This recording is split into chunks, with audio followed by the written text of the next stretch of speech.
has concluded. Questions without notice. Are there any questions? And I give the call to the honourable member for Bass. Thank you, Mr Speaker. My question is to the Assistant Treasurer and concerns the government's new super tax. I refer the Assistant Treasurer to his answer yesterday to the member for Grey. Was everything in his answer accurate, and does he need to inform the House of any detail that was inaccurate or misleading?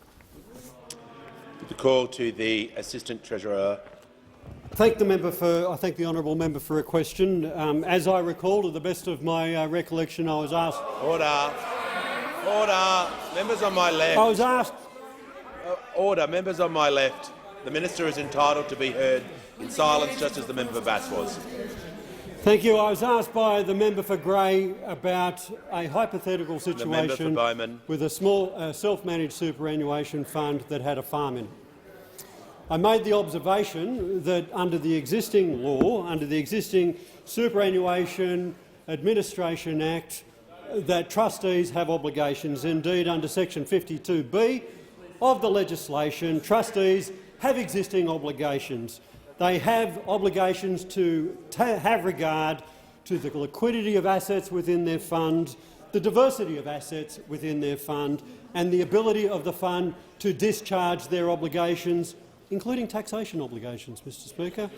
I stand by the answer that I gave yesterday. Give the call. Order. Give the call to the member for Pearce. Thank you, Mr Speaker. My question is to the Acting Prime Minister. What is the importance of working with our partners in the United Kingdom and the United States to acquire nuclear-powered submarines? Give the call to the Acting Prime Minister. Well, I thank the member for her question. Very shortly, the government will be announcing with the governments of the United States and the United Kingdom the optimal pathway by which Australia will acquire a nuclear-powered submarine capability. And this will bring to a conclusion the 18-month process under the banner of AUKUS, which was commenced by the former government. And I would like to acknowledge the member for Cook, and I would like to acknowledge the Leader of the Opposition, because this is a moment that we want to be and that we know is a bipartisan moment of huge significance to our country. It is difficult to overstate the step that as a nation we are about to take.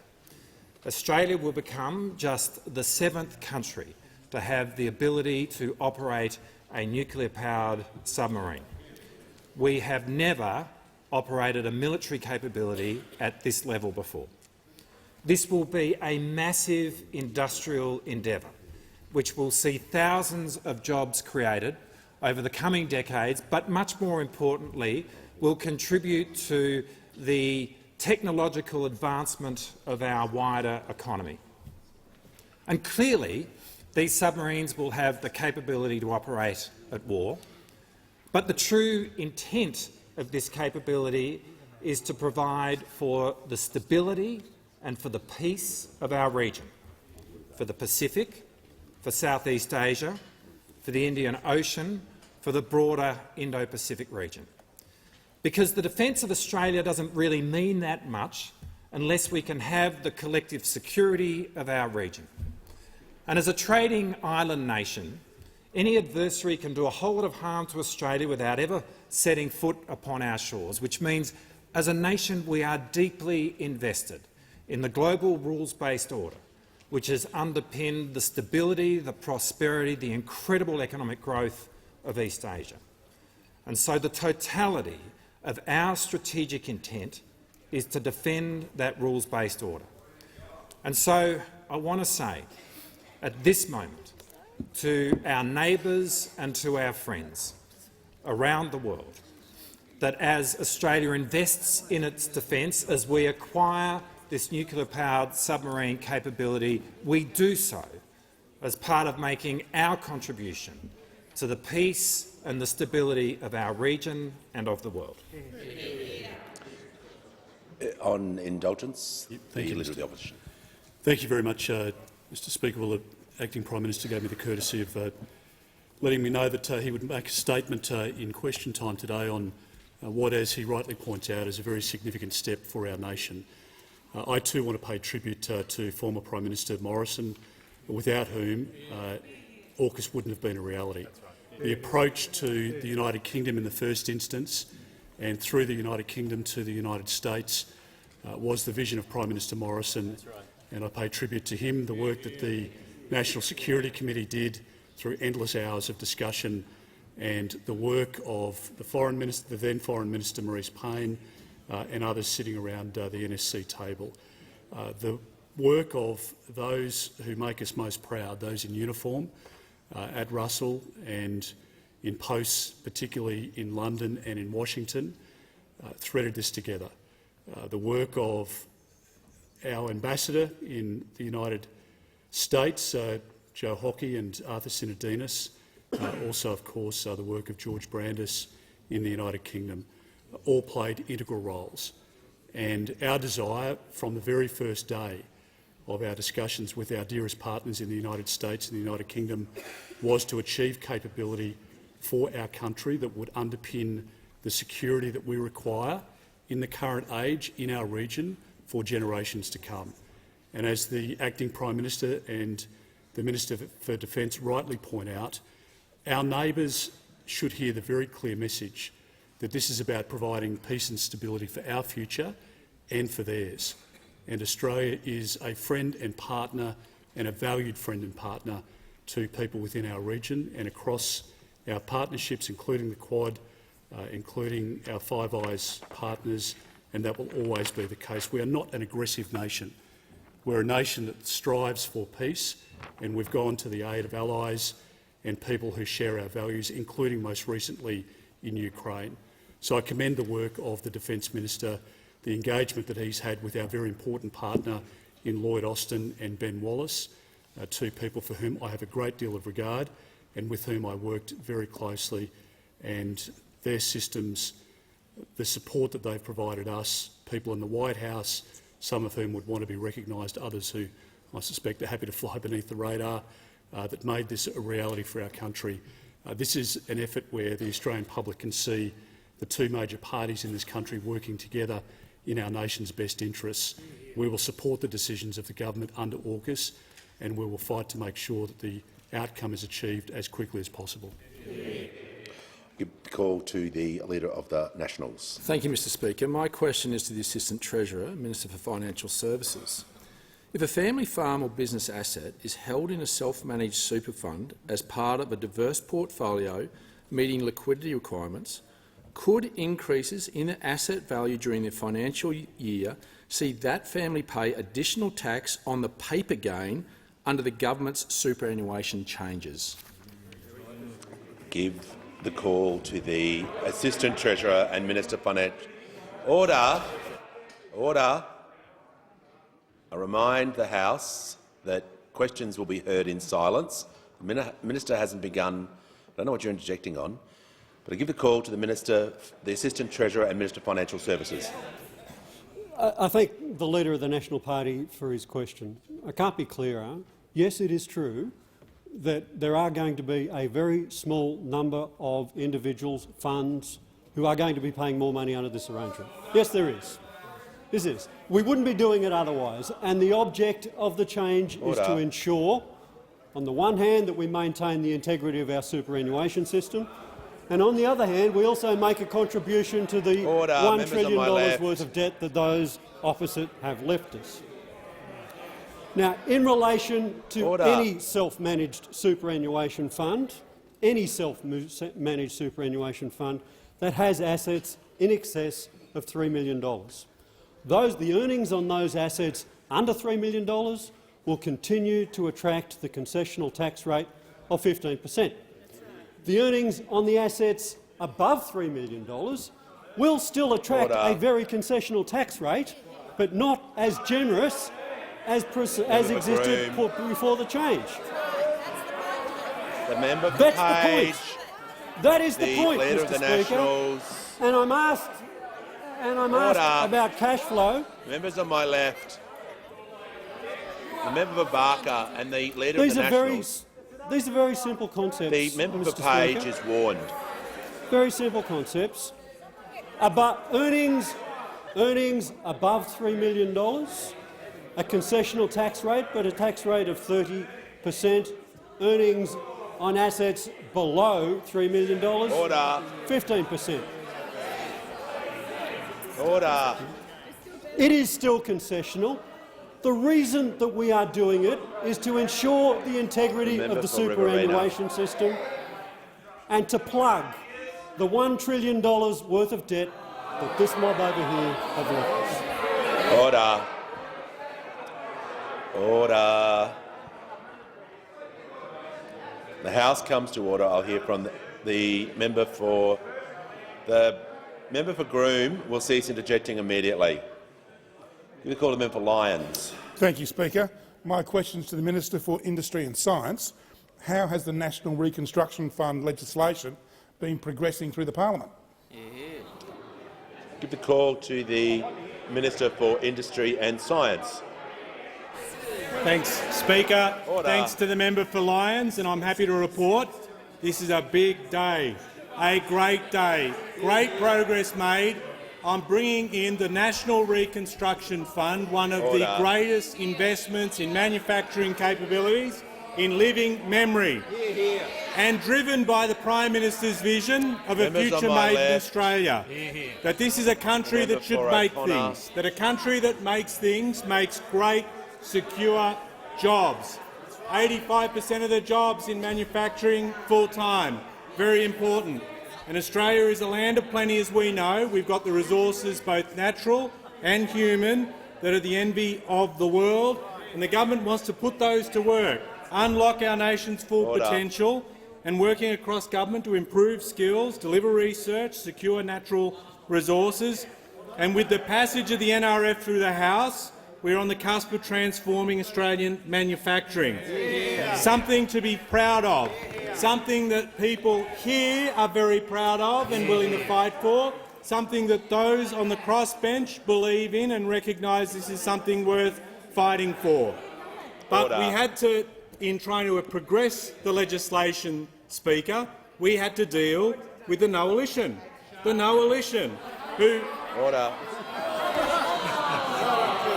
No, I'll deal with this. Order. Just reminding, the Minister can resume his seat. I've ruled on this previously. The Coalition are to be referred to by their titles, including their coalition name. And I totally withdraw. But what we did have to deal with was Liberal and National parties who haven't used the time going into opposition to reflect, to think about doing things differently, but instead, you know, blowing off the old Tony Abbott handbook, just doing exactly what Tony Abbott does, saying no to everything. The Leader of the Nationals. Saying no to everything. And can I just say, on behalf of an anxious nation, Leader of the Opposition, please don't become this generation's Tony Abbott. Stay away from the swimwear. Don't be eating them raw onions. Remember the difference between repository and suppository. Very important to do, because it is important that you do not morph into that. And we remain committed, and I say this to you, Leader of the Opposition, we remain committed working with the Coalition on this if you're interested. But you cannot, in all seriousness, friends, you cannot claim to be the party of the working class and then vote against Aussie manufacturing. You cannot vote against blue-collar jobs. You cannot vote against making sure that people do well. No party of the working class votes against manufacturing at all. You have a chance to redeem yourselves, and you can. We'll work with the Senate, we'll continue this, and we will deliver a great nation-building piece of legislation. Before I call the member the member for Gippsland and Fadden will cease interjecting immediately. I'm pleased. I'll just ask the member for Brisbane to take his seat. I'm pleased to inform the House that present in the gallery today are representatives from Kidney Health Australia, including Australians living with chronic kidney disease. On behalf of the House, I extend a very warm welcome to you all. I'll give the call to the member for Brisbane. Thank you, Speaker. My question is to the Acting Prime Minister. Confronted by rising inequality and the cost of living crisis, the government has made a welcome shift on tax breaks for the super wealthy. But if the government can shift on superannuation, will you shift on the Stage 3 tax cuts, which also disproportionately benefit the super wealthy? Order. Members on my left will cease interjecting. Call the Treasurer. Call the Thank you, Treasurer. Mr Speaker, and thank you to the member for Brisbane for his question. As he knows, as the Acting Prime Minister knows, I think everybody in here knows our position on that hasn't changed. Order. Give the call to the member for Swan. My question is to the Treasurer. Why is the safeguard mechanism the preferred model for business and investors? Give the call to the Treasurer. Thank you, Mr Speaker, and thank you to the member for Swan for her characteristically considered contribution to the debate on the safeguard mechanisms today, drawing on her deep experience in the private sector before the good people of Swan, in their wisdom, sent her here to work with us in this place. Mr Speaker, the safeguard mechanism is all about cleaner, cheaper, more reliable, increasingly renewable energy, which is all about creating new jobs and new industries at the same time as we maximise our areas of traditional economic strength.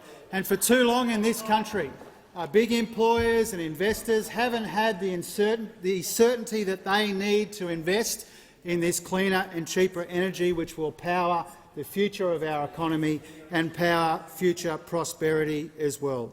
The energy transition is absolutely critical to the future of our economy. That's something that we recognise, the member for Swan certainly recognises, and the business community recognises as well. And that's why it beggars belief that those opposite the so-called party of business, as the member for Parramatta said a moment ago, are voting against their own safeguard mechanism for base political reasons. And they do this in the face of overwhelming— Order. The Treasurer will resume his seat.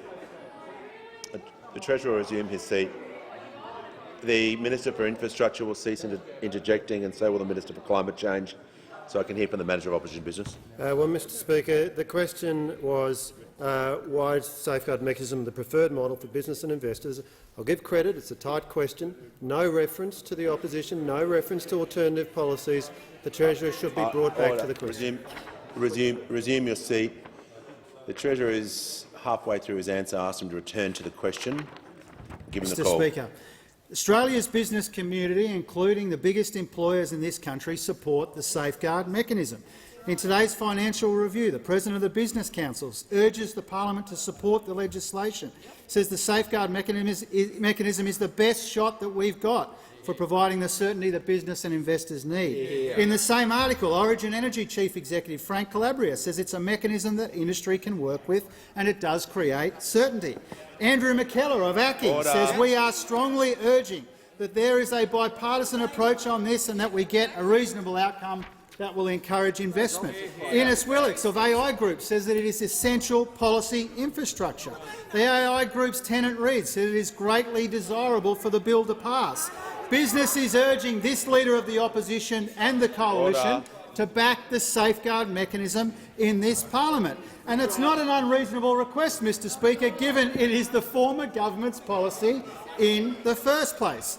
For too long, Mr Speaker, in this country, the opportunities of more cheaper, cleaner and reliable energy have gone begging in our economy because of the pig-headed approach of those opposite and all of the uncertainty and investment uncertainty and policy uncertainty that has created. This Leader of the Opposition is proving that he is more negative than Tony Abbott, more divisive than the member for Cook, and he's showing that both of them, all of them, are willing to trash the reputation of those opposite as being the party of business. If those opposite vote against this legislation, they're voting against cleaner and cheaper energy and the future prosperity that— Give the call to the member for Capricornia. Thank you, Deputy Speaker. Mr Speaker, sorry. My question is to the Assistant Treasurer and concerns the government's new super tax. Can the minister advise the House of how many primary producers and small and family businesses have been identified in Treasury modelling as being impacted by the government's new super tax? Order. Give the call to the Assistant Treasurer. Thank you, Deputy Speaker. Well, just for context in answering this question, The average superannuation balance for a retiree today is $150,000. $150,000. Order. For women, around about $130,000 to $140,000.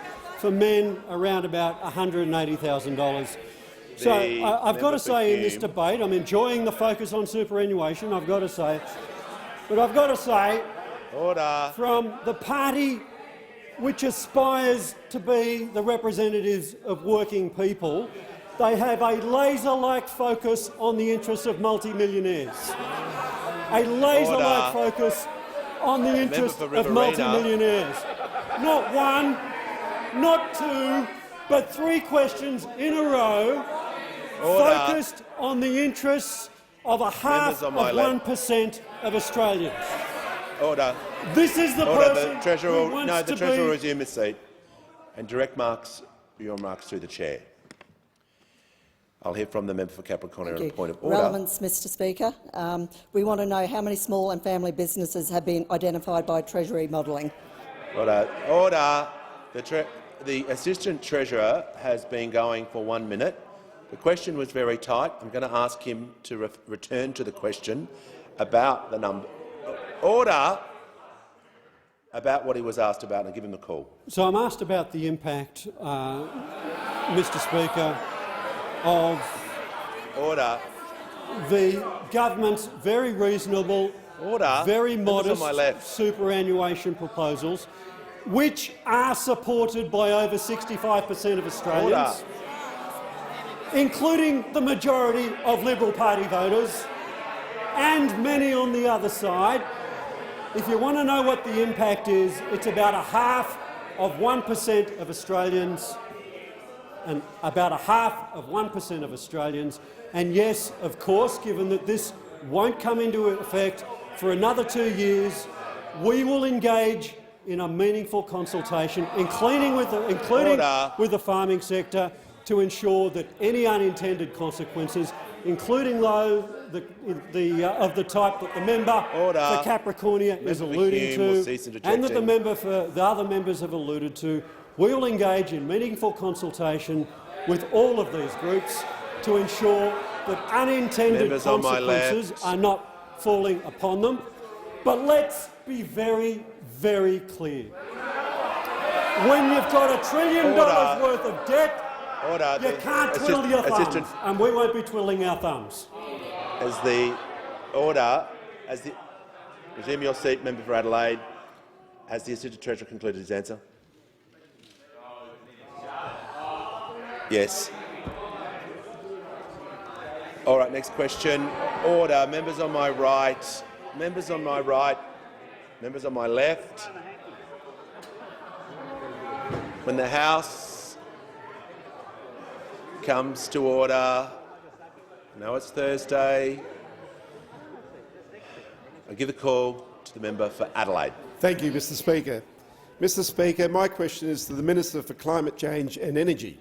How is the Albanese Labor government taking action to put downward pressure on energy prices? What has been the response to these actions? Order. Order. Order. Members on my left. The Minister will resume his seat. Order. Members on my left will cease interjecting. I'll issue a general warning if this behaviour continues. I could not hear the member for Adelaide. I want to hear questions in silence, because if I get questions or points of order, I need to know what the question was. I think that's pretty clear. Give the call to the member for Adelaide. Thank you, Mr Speaker. Mr Speaker, my question is to the Minister for Climate Change and Energy. How is the Albanese Labor government taking action to put downward pressure on energy prices? What has been the response to these actions? Give a call to the Minister for Climate Change and Energy.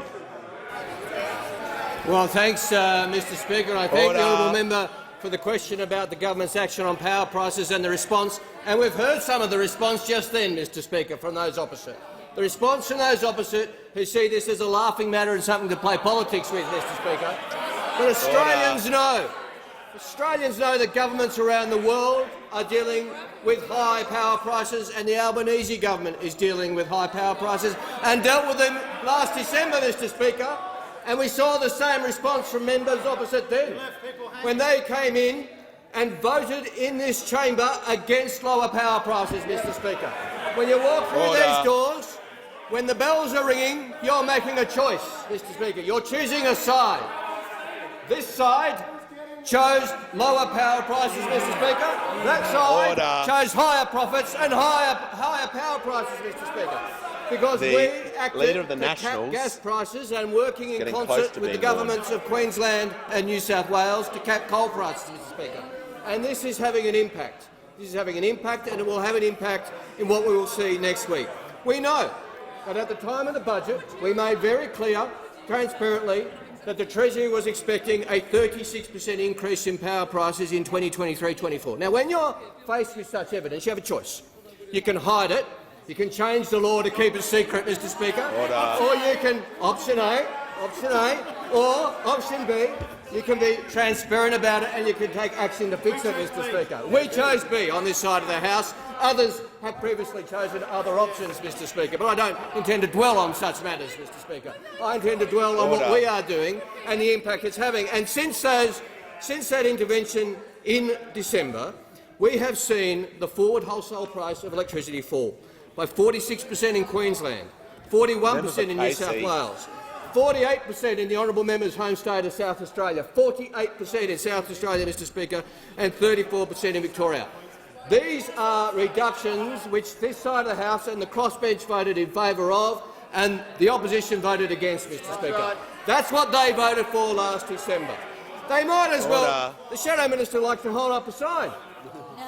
He might as well hold up a placard. What do we want? Higher power prices. When do we want it now, Mr Speaker, is what the Shadow Minister for Energy is promoting.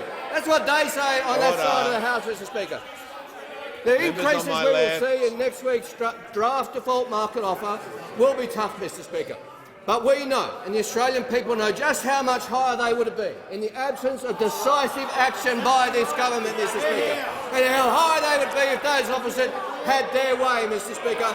They had their choice last December, they made their choice last December, and they made very clear whose side they're on.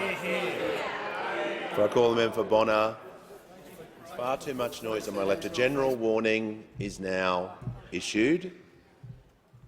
That noise continues, people will leave the chamber. I want to hear from the member for Bonner. Thank you, Mr Speaker. My question is to the Assistant Treasurer and concerns the government's new super tax. If an Australian who owns an asset through his or her superannuation fund receives a tax bill because of an unrealised gain in 1 year, but this asset is subsequently revalued, resulting in a loss, will that Australian be eligible for a refund of the tax paid? Refund. Give the call to the Assistant Treasurer. Yeah. The Assistant Treasurer has the call. I thank the honourable member for his question. It's a good question. It's why, when we have announced the policy to ensure that we can maintain the integrity of superannuation and superannuation tax concessions, which are costing the budget in excess of $50 billion a year, more than we spend on Medicare, more than we spend on the NDIS, significant budget expenditure.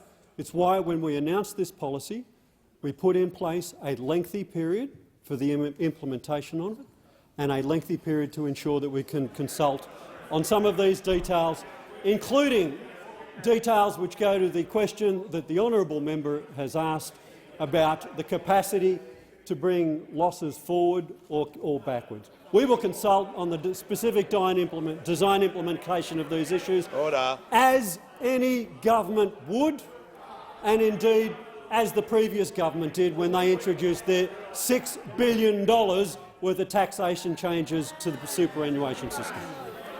Order.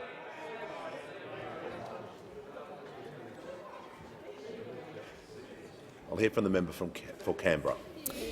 Thank you, Speaker. My question is to the Minister for Social Services. What is the Albanese Labor government doing to help end domestic and family violence? Good question. Give the call to the Minister for Social Services. Thank you, Speaker, and I'd like to thank the member for Canberra for her question and also her advocacy over many years towards ending family and domestic violence. Now, we know that this issue of family and domestic violence doesn't just impact individuals, it doesn't just impact families, but it impacts whole communities. On average, every week, Australian police deal with 5,000 domestic violence matters. That's one every 2 minutes, which means, Speaker, before I finish this answer, one of those calls is likely to be made. This is unacceptable, and we are working to turn this around. Along with states and territories, our national plan to end violence against women and children, which was released in October, set a vision to end violence in one generation. As I said at the time, and as I've said since, it's an ambitious vision, but with all of us pulling in the same direction, it's achievable. And I would like to thank across this parliament for the support that has been shown to actually ending this terrible scourge. Our government is making women's safety a national priority, and we are providing the focus and national leadership needed to deliver change. We've invested a record $1.7 billion for women's safety to support the implementation of the national plan.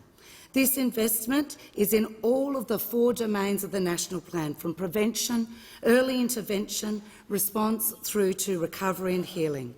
Alongside that work, our government has already taken steps to ensure women are not disadvantaged in the workplace as they deal with the impacts of family and domestic violence. We never want a woman to have to choose between their economic security, their job or their safety. This is why we've successfully introduced 10 days of paid family and domestic violence leave. We also know that family and domestic violence is one of the leading causes of homelessness for women and children, and that's why we're providing $100 million for up to 720 additional safe places for women and children leaving violent situations. Of course, our government is also committed to supporting 1-800-RESPECT, which supports people impacted by family, domestic and sexual violence. And we are working to improve this service to cover sexual harassment at the workplace, as well as support through SMS and video calls. Now, I want to, in my final few seconds, say that for anyone who is concerned about their behaviour or that of someone they know, I would encourage them to contact the Men's Referral Service on 1300 766 491. And for anyone experiencing sexual, family or domestic violence, help is available 24 hours a day, 7 days a week from 1-800-RESPECT. You can call 1-800-737-732 anytime or visit their website. On indulgence, I'll call the Leader of the Opposition. Thank you very much, Mr Speaker. I want to associate the coalition with the fine words of the minister. It's an abhorrent crime type and it's massively underreported, so the figures read out by the minister don't represent the true picture, as we all know. And I just commend the minister for the action that she's taking. We've supported every measure that she outlined in her speech, and it builds on a very significant investment that we made when we were in government, particularly over the course of COVID, where people were confined in small spaces in one-bedroom units and environments where they might otherwise be able to spend time away from during the hours of work, etc. And there are many, many aspects to this. The work of the Australian Centre to Counter Child Exploitation is an incredible success. The work that they do there, the children that they save, and I just, in addition to the advice that the minister's provided, direct people to their website because it's a great resource for a conversation at home with your children, with your young daughters, and we will support every measure that the government puts forward to end this scourge in our country. Give the call to the member for Menzies. Thank you, Speaker. My question is to the Assistant Treasurer. Can the minister identify any Act of Parliament that currently has a provision to impose a tax on unrealised gains? Give the call to the Assistant Treasurer and Minister of Financial Services. I thank the honourable member for his question. The object of our change is to ensure that we maintain the integrity of our scheme. Members on my right. The Leader of the Opposition will cease interjecting. The House will come to order. The objective of is to maintain the integrity of our superannuation system. The member for Bowman will leave the chamber under 94A. That as we implement our reforms to the superannuation scheme, we will have. The Assistant Treasurer was asked a very specific question. I'm asking him to address the answer. Yeah. Order. Members on my left. This is a new reform, Mr. Speaker. This is a new reform. There is no doubt about it. And it is absolutely true that we are doing things in a different way. Order. The Assistant Treasurer. I'll call the Leader of the Opposition a point of order. Well, Mr. Speaker, the Assistant Treasurer has responsibility for tax law. Resume your seat. Well, clearly its relevance, Mr. Speaker. And okay. The point Resume of your order. seat. Yep, I've addressed the issue. I've asked the minister to be relevant. He was within seconds of me giving that direction. The Assistant Minister for Foreign Affairs will leave the chamber under 94A. A general warning has been issued. It applies to all members in the chamber, and members will be referred to by their correct titles. Order. I ask the minister to return. Thank you, Mr. Speaker. This is a new reform. We are doing things in a different way. I'm asked by the honourable member if there is. Order. I am asked by the honourable member if there is another part of the taxation law where unrealised capital gains are taxed. Yes, there is. Corporations tax. Give a call to the member for Macarthur. Thank you very much, Mr. Speaker. My question is to the Minister for Government Services. What has the Royal Commission into Robodebt revealed about the harm the former government's unlawful Robodebt scheme inflicted upon the most vulnerable Australians? Give a call to the Minister for the National Disability Insurance Scheme and the Minister for Government Services. I thank the member for his question. Analysis of data provided to the Royal Commission into Robodebt reveals that a majority of Robodebt victims were women. In fact, at least 226,780 Australian women were served unlawful debt notices over 4.5 years by the former coalition government. These are their stories. Angelica. Angelica says that soon after she had a Robodebt raised against her, she had to deal with the grief of her father passing away. She says she didn't have money in the bank and had a daughter to think of. My depression became very bad while dealing with the Robodebt. I wanted to kill myself. I started drinking heavily, a couple of bottles of wine each day. Caused liver problems. I had to go to hospital and my doctor wasn't happy with me. I started seeing a psychologist. To this day I still get anxiety when I think about my Robodebt. The government should care about people who are struggling, people who have depression or money troubles. They shouldn't make their lives worse. Then there's Isabella. She received a Robodebt at a particularly difficult point in her life. I was living day to day when I was hit with a Robodebt. I was homeless due to fleeing from family violence. What little money I was receiving from Centrelink payments went towards my food and my medication. Then one day there was less money in my account when I was expecting for my New Start allowance. I thought it had been a mistake. I called Centrelink. I was not met with concern for my well-being. Said they told me I had a debt and needed to prove I didn't owe money. And in a submission to the Royal Commission by a woman who wishes to remain anonymous, she explains how she was a young single parent working when she received her Robodebt. I cried myself to sleep for 2 weeks, thinking about where my daughter would go if I went to jail. I contacted her father for help financially after never receiving child support from him while she was fully in my care. Order the member for Lyons. He then decided to take me to court and obtain shared custody of my daughter. Robodebt caused my self-depression, anxiety and financial stress, which resulted in me having my daughter taken from my full care. To say Robodebt ruined my life is a complete understatement. These are stories that were never heard by the coalition when they were in government. Like a lot of members on this side, I've represented people who have been injured at work. Compensation is important as expected, but it's never the full story. Accountability matters too. The Royal Commission cannot reverse the pain of these 3 brave witnesses. It can't bring back loved ones, but it can make sure that those who did the wrong thing answer for it. It can and it must make sure that no government ever unlawfully bullies vulnerable Australians ever again. The call to the member for North Sydney. Thank you, Mr Speaker. My question is to the Minister for Climate Change. This week, New South Wales has again been besieged by bushfires, while the Northern Territory and Queensland have had serious flooding. Genuine climate action requires us to rapidly reduce gross emissions. The safeguard mechanism in its current form does not guarantee this. Minister, what would you say to the people of North Sydney who are saying this legislation will allow Australia's biggest polluters to buy their way out of responsibility by purchasing unlimited carbon credits? Give the call to the Minister for Climate Change and Energy. Thank you very much, Mr Speaker. I thank the member for North Sydney for her question and for her engagement, as late as today, the engagement that she has had with me on the safeguards mechanism and the reforms.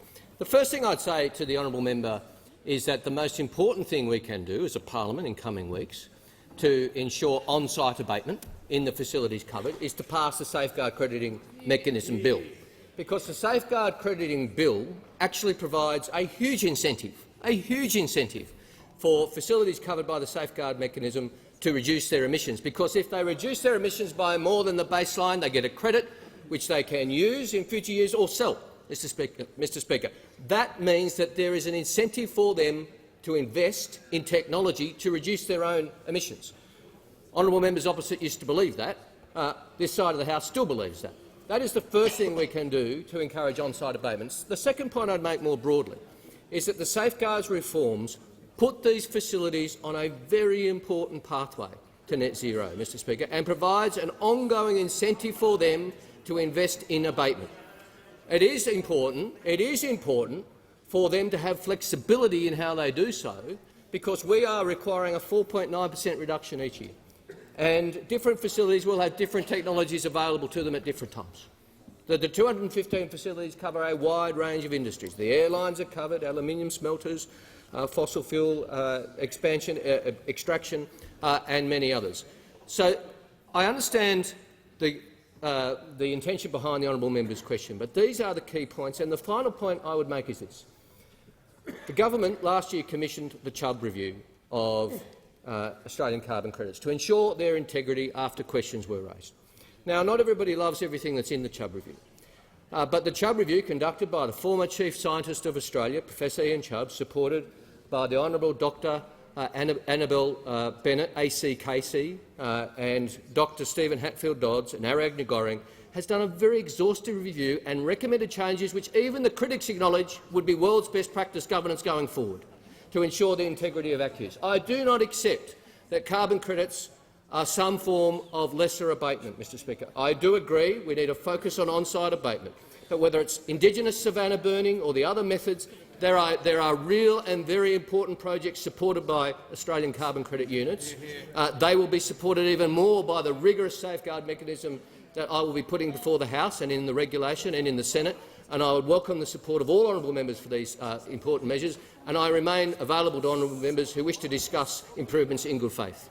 The call to the honourable member for Gilmore. My question is to the Minister for Home Affairs and Cyber Security. How is the Albanese Labor government improving cyber security for all Australians? Call to the Minister for Home Affairs and Minister for Cyber Security. Thank you, Speaker, and could I thank the member for Gilmore. She is the most passionate advocate for her community, and it's a huge privilege to sit with her in the Labor caucus. Speaker, I'm really pleased to have the opportunity to speak a little bit about the huge volume of work that is happening in cybersecurity within the Australian government at the moment. Speaker, I've said that Australia is about 5 years behind where we need to be on cybersecurity, so the first task of our government is to try to play catch-up and get us up to where we really should be by 2023. But, Speaker, the future is going to hold a lot of differences to this really important policy space. We've got very dangerous geopolitical circumstances that we face in our region. We have a very fast-changing technological environment, including things like AI and quantum computing, which will really change the complexity and speed at which cyber attacks occur. And, of course, Speaker, our lives are increasingly being lived online. So these three trends are going to combine to create a very difficult challenge for us to confront in 2030, and the government is very focused on making sure our country is prepared for that. Speaker, as part of the cyber consultations for the cyber strategy, I joined the Prime Minister a couple of weeks ago at a roundtable of business leaders. And if I can distill the comments that were made in that, it comes down to this. There is enormous demand from the business community, big and small, for government to show leadership on this, and I think a sense of genuine relief that we have a Prime Minister who sees the urgency for us to address this really critical problem facing our country. Speaker, last year we had the two biggest cyber attacks in Australian history in Medibank and Optus, and I think the consequences of the cyber slumber that we had been in was laid bare for all to see. There were enormous consequences from those attacks. Literally, millions of Australians had data stolen from them, shared in some circumstances. Speaker, it became really clear through those attacks that we had a patchwork of policies, laws and frameworks that simply were not keeping up with the challenges presented by the digital age. Voluntary measures and poorly executed plans are not going to get Australia to where we need to be by 2030. Speaker, the ANAO has found that 3/4 of government agencies do not meet the most basic cybersecurity obligations. I desperately wish that those on the other side of the chamber had done more about this in the decade that they were in government. But like in so many of the portfolios behind me, it falls to us to clean up this mess. Now, since we were elected, we've declared 82 systems of national significance. We've set baseline security standards for critical infrastructure sectors. We've set up a collaboration between the ASD and the AFP. We've seen the Attorney-General reform privacy laws and undertake a serious review of the Privacy Act. And importantly, Speaker, the PM announced a couple of weeks ago a new coordinator for cybersecurity across the Australian government. Speaker, I'm really proud to be a part of a government that's taking this so seriously for the future. Thank you. The call to the member for Fairfax. Thank you, Mr Speaker, and my question goes to the Acting Prime Minister. Order. Will electricity prices go up by 20% over winter? Give the call to the Acting Prime Minister. Well, whatever happens with electricity prices in the future, they would have gone up a lot more if those opposite had had their way last December. Because last December, those opposite were given an opportunity to vote on behalf of the household budgets of the Australian people by supporting a $1.5 billion package, which is working. If you look at the forward electricity prices, as they were announced in February, they are half what they were in November. So those opposite are the ones who stand for increased electricity prices. We'll pause. Prime Minister, the Acting Prime Minister was asked about electricity prices. He is talking about electricity prices. I'll hear from the member for Fairfax. Thank you, Mr Speaker. On relevance, the question was tight. Will electricity prices go up? Resume your seat. Resume your seat. Resume your seat.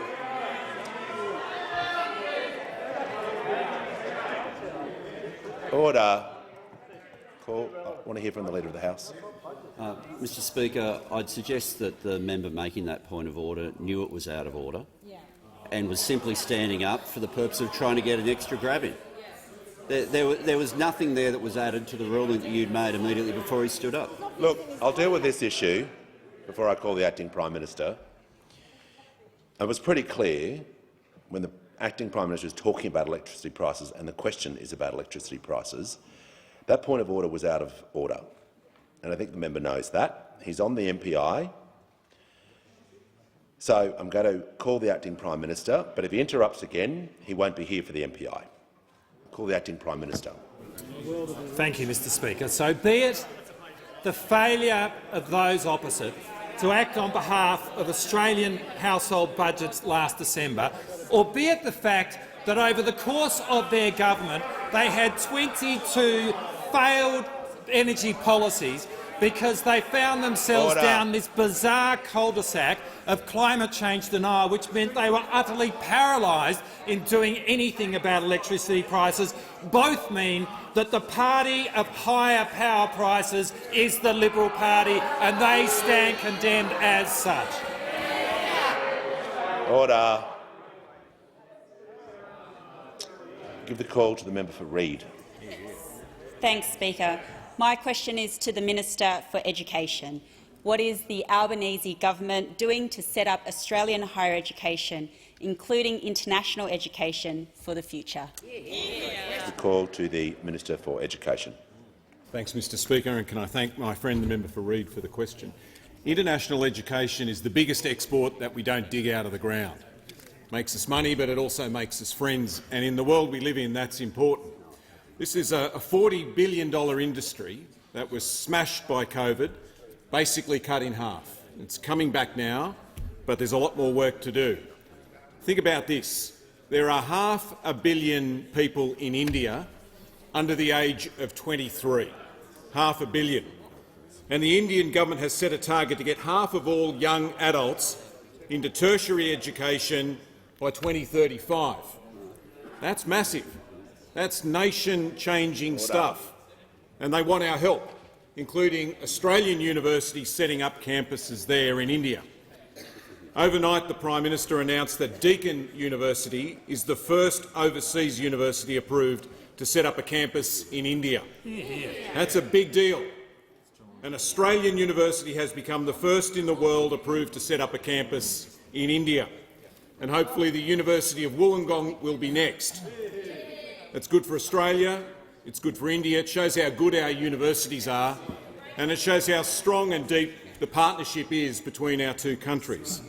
It builds on the agreement that I signed in Delhi last week that will make it easier for students in both countries to study in our countries and have their qualifications recognised in both countries. That's the broadest agreement of its kind that India has ever signed with another country to date. Here at home, we're working on our own higher education plan, the Universities Accord, and a big part of that is making sure that more Aussies get a crack at going to university. At the moment, about 1 in 2 young Australian adults have a university degree, but not if you come from a poor background. Only 20% of young adults from a poor background have a uni degree, or rural. Only 20% of people from the bush have a university degree if they're in their 20s or 30s, only 7% if they're Indigenous Australians. We've got to change that. The first step there is the 20,000 extra uni places that we've funded to help people like that, people from poor backgrounds in the bush, Indigenous Australians. One of those 20,000 is a bloke called Dylan. He worked as a labourer last year building the new Western Sydney University campus in my neck of the woods in Bankstown. And this week he started there as a student. At the same place he helped build, he's now studying to become a school teacher, something that won't just change his life, but it'll change the life of thousands and thousands of people in the years ahead. That's the power of education, the most powerful cause for good right around the world. And I'm sure I'm joined by everybody here in wishing Dylan all the best of luck, and everybody starting university this year all the very, very best of luck for the future. Give the call to the member for Kennedy. Acting PM. Australia applauds O'Brien's copper string. After 20 years, PM Rudd's national energy grid. I built the other grid line in 2 years, but humility precludes me spotlighting such extraordinary achievement. Unit's owner-occupier, Thread Irrigation, HIPCO is scheduled for 16 other towns, 500,000 people into golden but empty Australia. Untold prosperity for 5,000 farmer contractor families.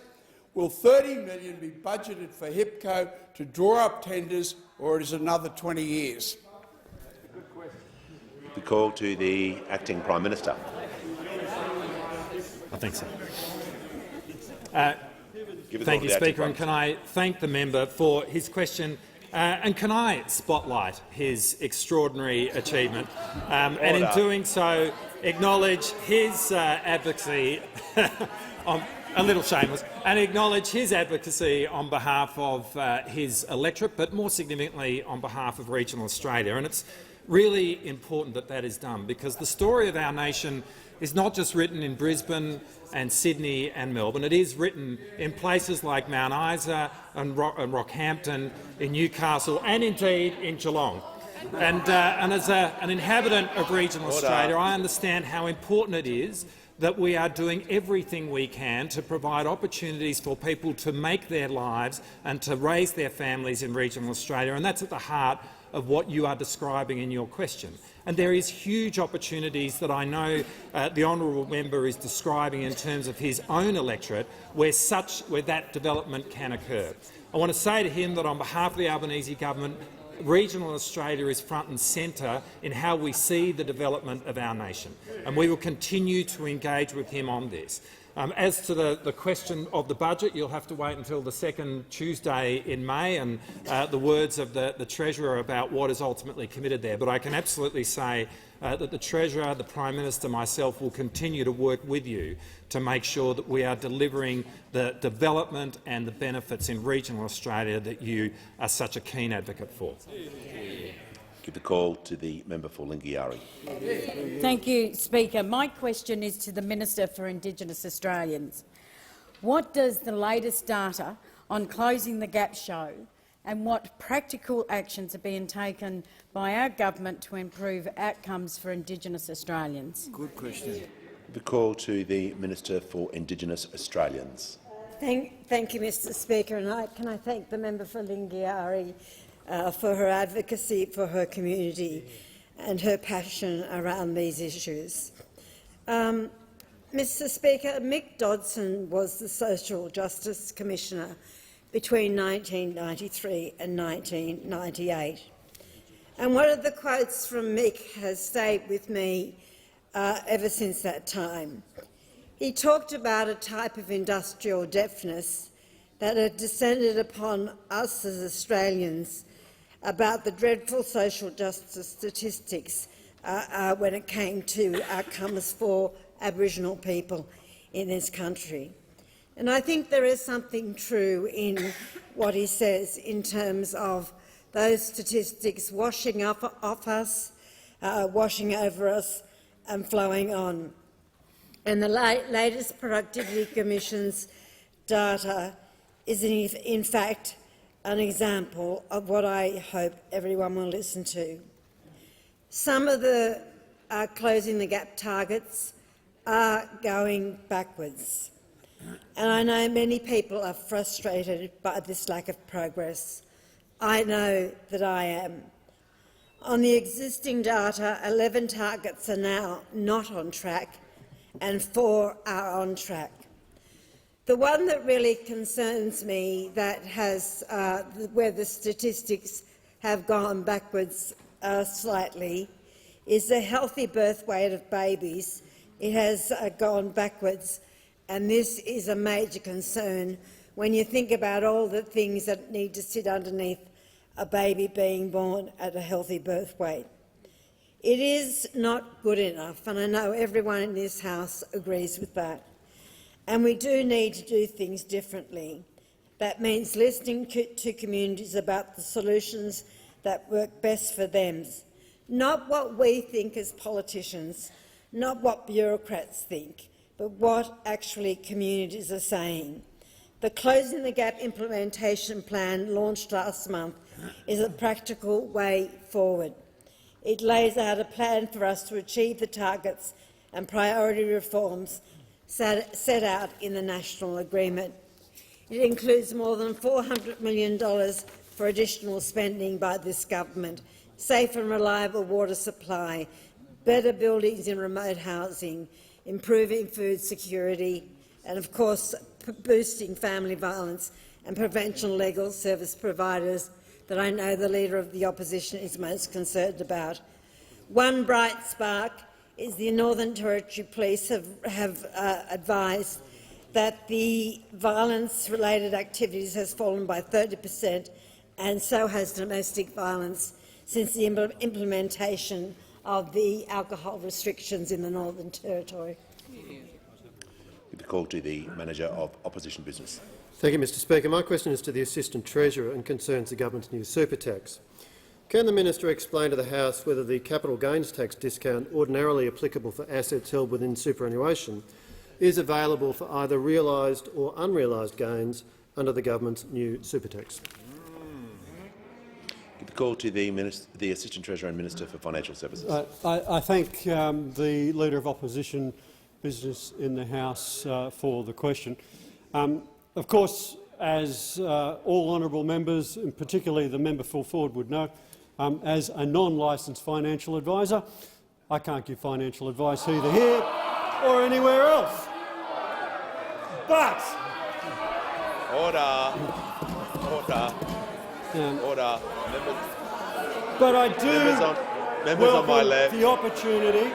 Order. Members on my left will cease interjecting. I want to hear from the Leader of the Opposition. The Minister will pause. He's 30 seconds in. I want to hear the point of order from the Leader of the Opposition. Well, Mr Speaker, I've been here 22 years. I thought I'd heard it all. Can you just resume your seat? That is not a point of order. Order. We just had that conversation from the member for Fairfax. It's highly disorderly. The Leader of the Opposition knows it. We can. Oh, no, I'm not finished. We cannot have question time in that way. That is the last time the standing orders will be abused. Give the call to the Assistant Treasurer. Thank you. As I was saying, I was being invited to give financial advice, but what I can say, in the general, Mr Speaker, is the capital gains discount is available when there's a capital gains tax event. Give a call to the order. Give the call to the order. Members on my right. The member for Deakin and the Assistant Treasurer. There is a general warning at the moment. If that continues, you both won't be here. Give the call to the member for Tangney. Thank you, Mr Speaker. My question is to the Minister for Health. How is the Albanese Labor government helping Australians who are seeking treatment for melanoma? Give the call to the Minister for Health and Ageing.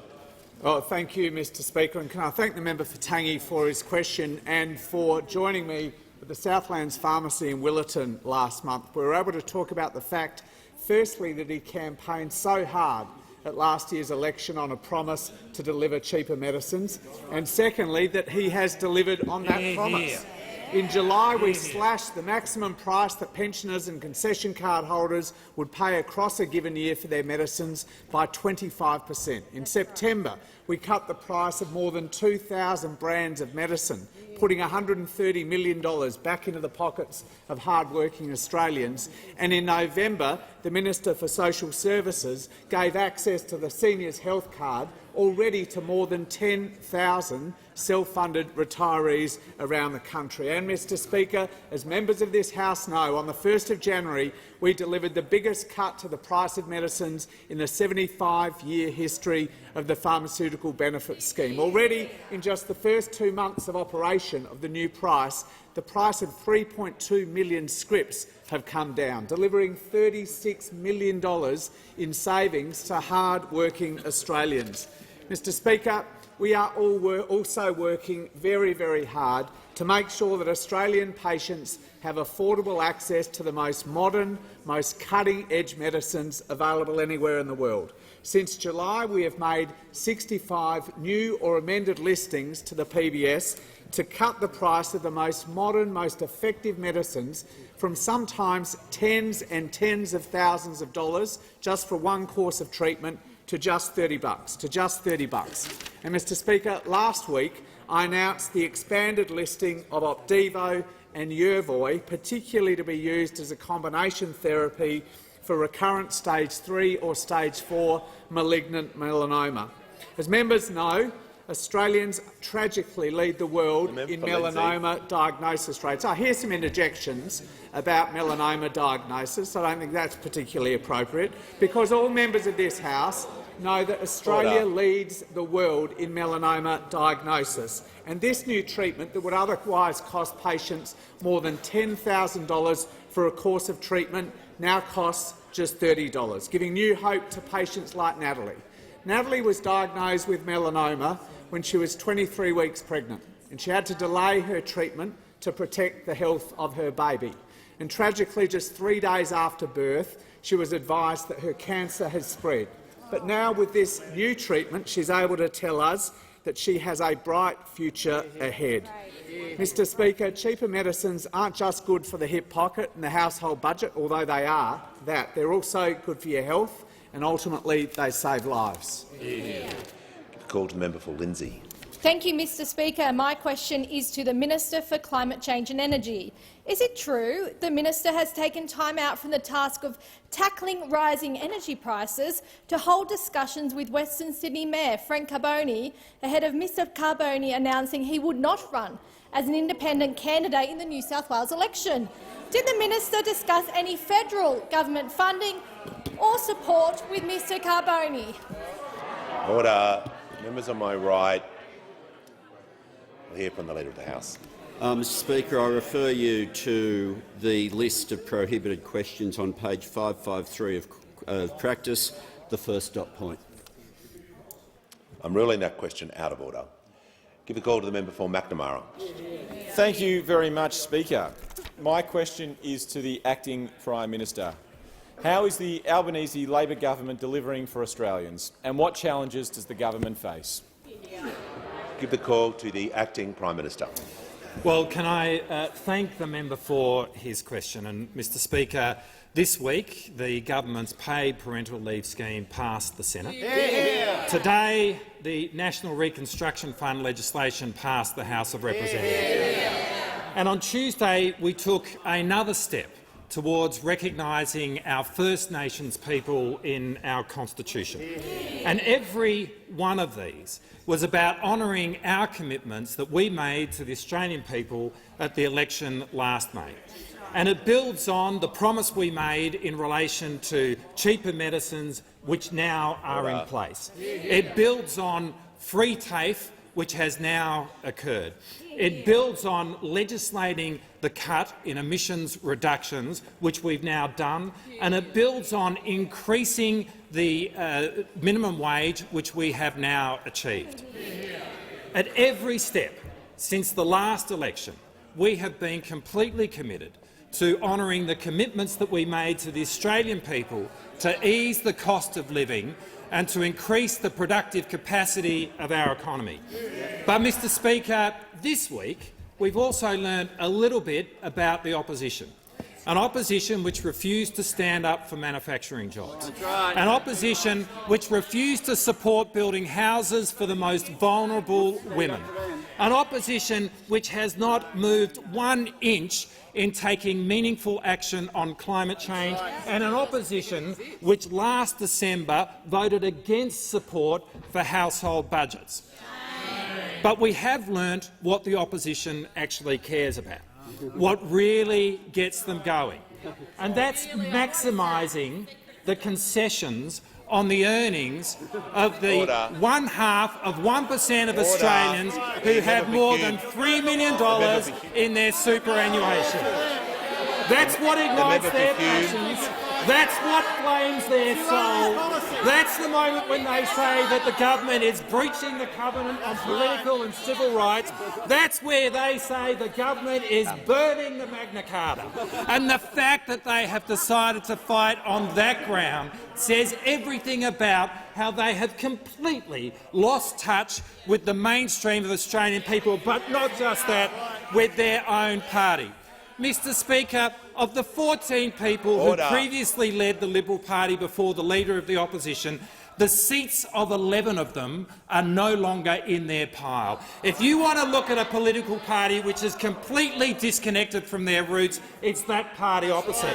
I always understood they were about national security and managing the economy, but they were the most inept national security government in our history, and they are one of the most profligate, high-taxing governments that we've seen. They were a rabble. We were elected to fix their mess, and that's what we are doing. Order. Order. Order. Members on my left.